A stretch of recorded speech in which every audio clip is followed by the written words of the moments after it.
नमस्कार भक्तगण, Bhaktipath YouTube channel में आपका स्वागत है। एक समय की बात है, भगवान श्री राम अपनी राजसभा में बैठे हुए थे। तभी वहां पर एक सेवक ने आकर बताया कि उनके पिता तुल्य बूढ़े मंत्री सुमंत की मृत्यु हो गई है। उनकी स्त्री सती होने के लिए आपकी आज्ञा चाहती है।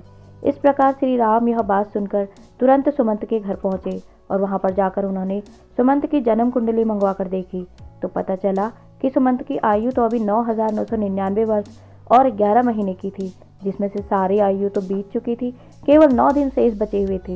यह देखकर प्रभु श्री राम ने गुरु वशिष्ठ को बुलवाया और उनसे कहा, हे गुरुदेव, सतयुग में मनुष्य की आयु 1,00,000 वर्ष की निश्चित की गई है, त्रेता युग में 10,000 वर्ष की निश्चित की गई है, द्वापर युग में 1,000 वर्ष की निश्चित की गई है और कलयुग में 100 वर्ष रखी गई है। फिर भी यमराज ने मेरे राज्य में मेरा अपमान करके इस नियम का उल्लंघन किया है। मेरी मंत्री की आयु अभी पूरी नहीं हुई है, पूरी होने में अभी 9 दिन बाकी है, तो उन्हें यमराज यहाँ से क्यों ले गए? मैं भी यमराज को बांध कर ले आऊँगा और सुमंत को जीवित करवाऊँगा। इतना कहकर प्रभु श्री राम गरुड़ पर बैठकर यमराज की नगरी चल दिए। तब रास्ते में उन्होंने पासों में बंधे हुए सुमंत को देखा, जिन्हें यमदूत ले जा रहे थे। देखते ही प्रभु श्री राम ने यमदूतों को मारकर सुमंत को यमदूतों के हाथों से छुड़ा लिया। यह देखकर यमदूतों ने विनय पूर्वक कहा, हे राजा राम, हमने आपका क्या बिगाड़ा है जिसके लिए आपने हमें ऐसा दंड दिया? प्रभु श्री राम कहने लगे, यमदूतों, अभी इनके जीवन के 9 दिन बाकी है, तो तुम इन्हें पहले ही क्यों ले जा रहे हो? जब इनके दिन पूरे हो जाएंगे तब आकर तुम इन्हें ले जाना, तब मैं कुछ नहीं कहूँगा। इस प्रकार प्रभु श्री राम की बात को सुनकर यमदूत कहने लगे, हे राजा राम, इनका जन्म अजीब तरह से हुआ था। पहले दिन इनकी माँ की कोख से दोनों हाथ और मुख बाहर आए और धीरे धीरे उनके पूरे शरीर को बाहर आने में पूरे 9 दिन लग गए थे। शुभ मंत्रों से पंडित ने इनकी रक्षा की थी, इसीलिए इनका नाम सुमंत पड़ा। प्रभु, आप जो इनके 9 दिन बाकी बता रहे हैं वे संदिग्ध हैं, इसीलिए हमारा कोई दोष नहीं है। आप इन्हें व्यर्थ ही हमसे छीन रहे हो और आपने हमको व्यर्थ में मारा है।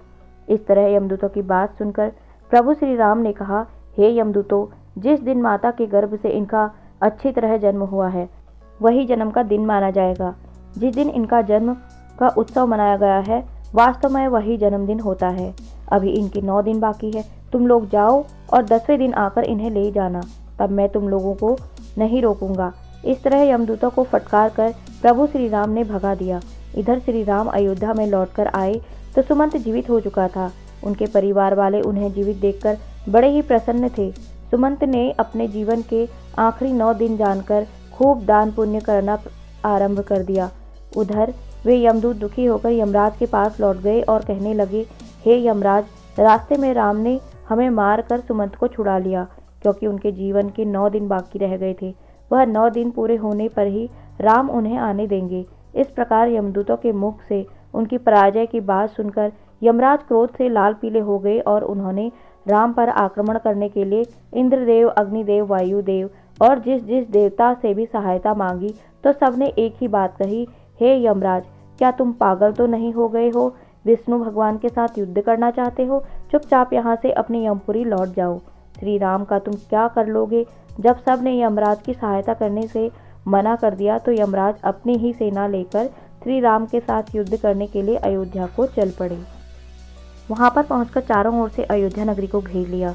यमराज के द्वारा अयोध्या नगरी को घेरा हुआ देखकर प्रभु श्री राम ने लव को यमराज से युद्ध करने के लिए भेजा। राम के छोटे पुत्र लव और यमराज के बीच भयंकर युद्ध होने लगा।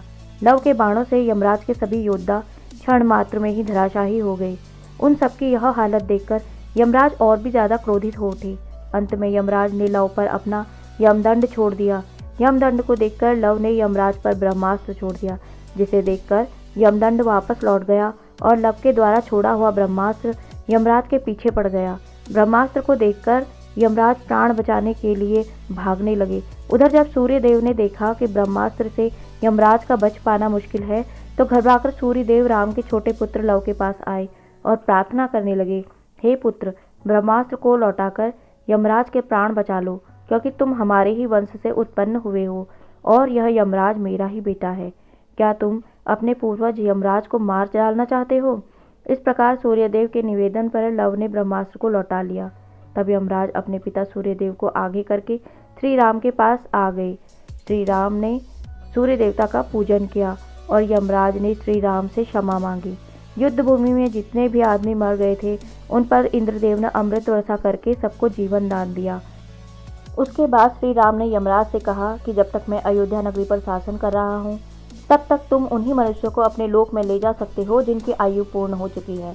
उसी दिन से राम ने पूरी पृथ्वी पर यह घोषणा करवा दी कि आज के बाद कोई मनुष्य अपने नित्य कर्म को ना छोड़े, ब्राह्मणों को कोई अपमान ना करे, किसी के साथ देश भाव ना रखे, कोई किसी के धन को ना चुराए, अगर धन चुराएगा तो उसे दंड मिलेगा, दुराचारियों को कड़ा दंड दिया जाएगा, धर्म कर्म सदा होता रहे, यदि किसी की अकाल मृत्यु हो तो तुरंत हमारे पास लेकर आएं, उसे तुरंत जीवित किया जाएगा।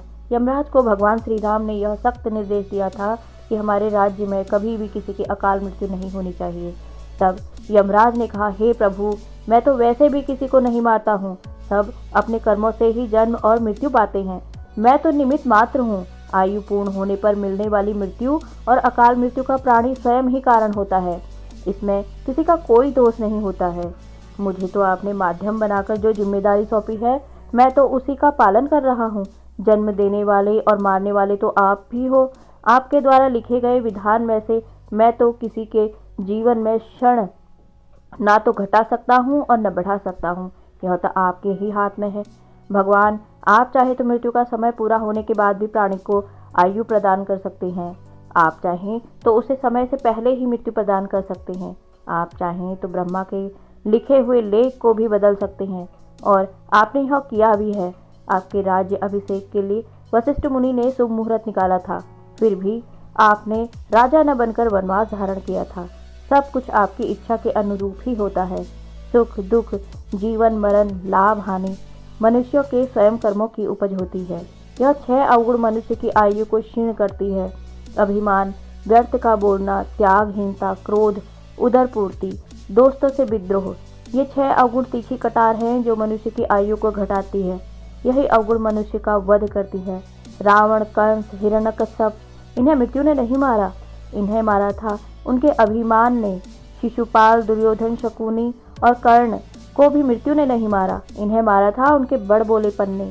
जो दोषों को नहीं त्यागता, उनमें लिप्त बना रहता है, उसे उसके दोष ही मृत्यु के समीप पहुंचा देते हैं। क्रोध ऐसा राक्षस है जिसके सर पर बैठ जाए उसकी बुद्धि और विवेक को खा जाता है, और क्रोधवश ऐसा कर जाता है जो मृत्यु तक स्वयं ही पहुंच जाता है। मनुष्य खाने के मामले में भी कभी कभी वह इतना गिर जाता है कि अच्छा बुरा कुछ नहीं देखता। खाने योग्य वस्तु है उसे भी, और ना खाने योग्य वस्तु है उसको भी खा जाता है। तरह तरह के जहरीले पदार्थों का सेवन करने से अपनी आयु को क्षीण कर डालता है। इसमें मृत्यु का क्या दोष है? दोस्त के साथ जो बुरा बर्ताव करता है, उसे अपमानित करता है, वह अपने अवगुणों से मरता है। प्रभु श्री राम को प्रणाम कर यमराज अपनी यमपुरी लौट गए। वीडियो अगर आपको पसंद आया हो तो वीडियो को लाइक करें, हमारे चैनल भक्ति पथ को सब्सक्राइब करें और अपने दोस्तों के साथ शेयर करें। धन्यवाद।